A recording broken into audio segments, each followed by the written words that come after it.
All right, we're going to Groves, Texas, and we'll talk with Michael. Hey, Michael. Hey, Andrew, how are you, sir? Hey, good. Go for it. What's on your mind Good. tonight? Good. Um, I was wondering about the tower that was built in the Old Testament to reach heaven, Yeah. and God, confused the language because everybody was speaking the same language. Mhm. Is that when all the different language in the world started? And also, why did they think that they can reach heaven by building a tower?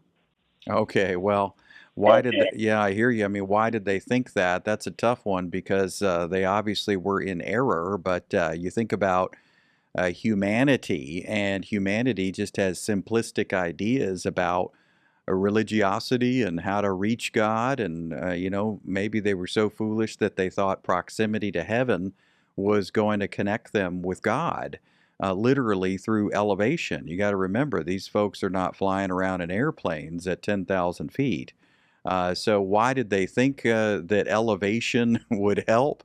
Well, maybe just because they had a simple approach to trying to impress God and reach his level. And isn't that the first sin? Remember the first sin. The first sin in the Garden of Eden. And the day you eat of this, you will be like God. And that kind of implies you're going to get up to his level. You're going to be like him. You're going to know good from evil. You're going to be a better person. You're going to be elevated in so many ways if you just eat of this tree. And so that was the first sin. The first sin was not trying to be evil. The first sin was trying to get the knowledge of good and evil so that they could do good, avoid evil, and you get the picture, to improve themselves. So, as far as the Tower of Babel, I mean, we're looking in Genesis 11 here, it's the first 9 verses or so. And in this passage, humanity, we're speaking one language, it seems. It looks like we're all speaking the same language. And we decide to build this city, and it includes a tower that is pretty tall, at least by our standards back then.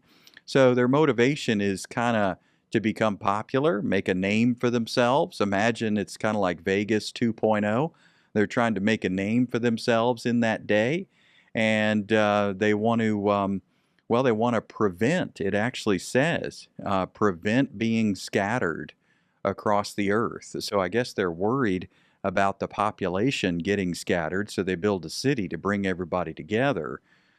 So God sees them trying to reach him by some magnificent feat where they put themselves above him and magnify their own knowledge and magnify their own person. And so he confuses them, he confuses their language.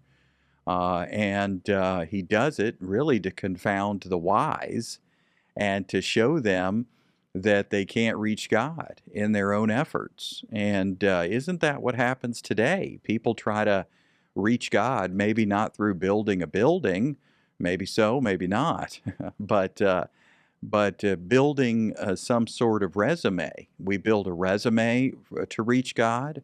We think if we do enough, achieve enough, accomplish enough, that we're going to reach Him.